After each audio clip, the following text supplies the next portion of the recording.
I've been thinking about Hanukkah. A strange coincidence, but I've been thinking about it, and I've been thinking about it especially because frankly, it's rather dark outside. And I don't know, there's like a typical line, right?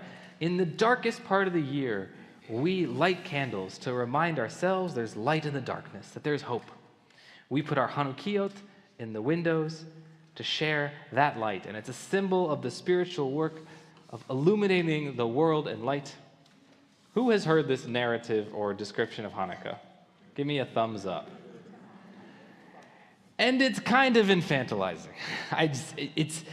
It's just a little simple. Stories about hope in dark places are definitely important, to be very clear, but they also feel sometimes simplistic or unrealistic.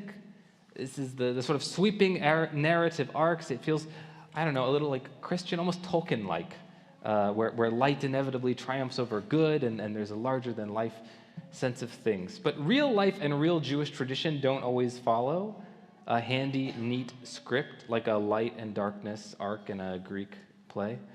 And faced with reality, I think we have to sometimes update our understanding of Judaism or dismiss the narrative as, oh, well, Hanukkah is for kids.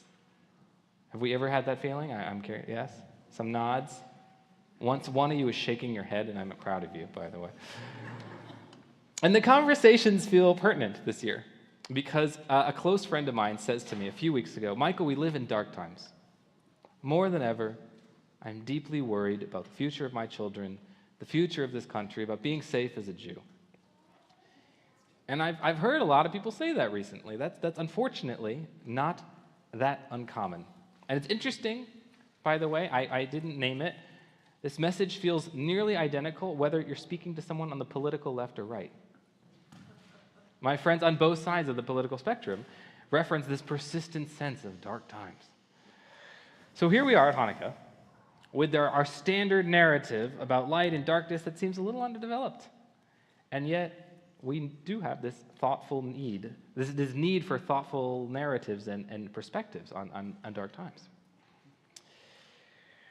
So where do we start? I want to share an anecdote from my own experience this past week. I was confiding in a friend, he's actually an older pastor, about my own personal struggles and my existential anxiety about the world these days. And what he said back to me was incredible. He said, well, it must be nice to be Jewish. And I said, are you kidding me? And he said, well, you're on very familiar ground.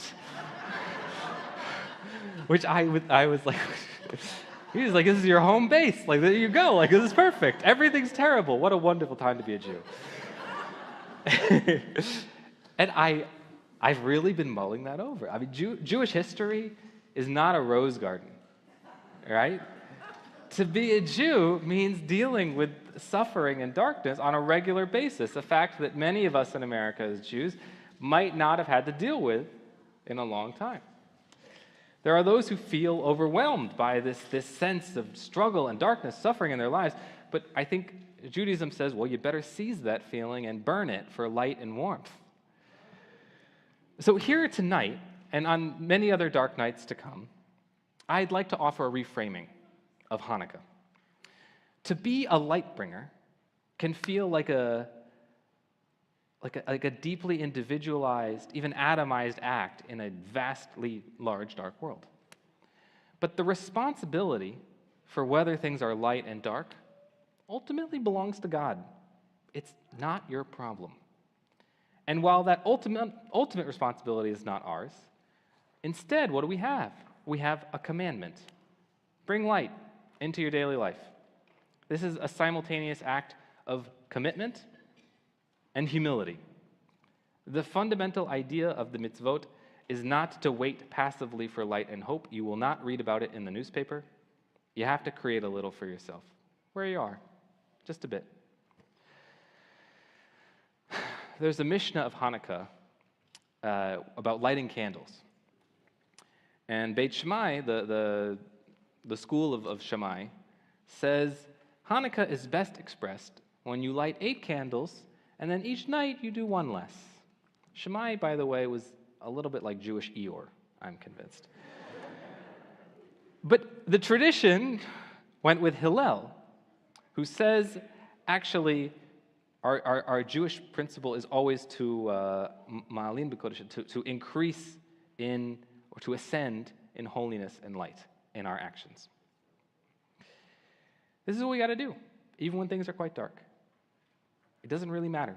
It's not your responsibility, the big picture. And Rabbi Tarfon says this famously.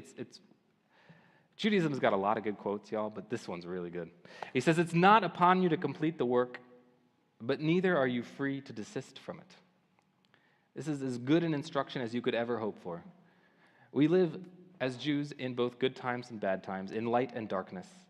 And yet hope is not something we glean just by checking social media, reading the paper, hearing the news. It's something we cultivate through the daily, weekly, and yearly practice of mitzvot. It's about bringing a little bit of good into our world around us, a little bit of light. Even when things are dark, not a problem. The command we have, right, pirsumei sad, like to share the miracle, to publicize the miracle, to express the miracle and put your Hanukkah in the window. It's not the command to end darkness on earth, to get rid of it. You don't even have to deal with it. All you have to do is show the possibility sparked by even one small act of light as an individual. And that, my friends, is my reframing of Hanukkah. So with that in mind, Shabbat Shalom.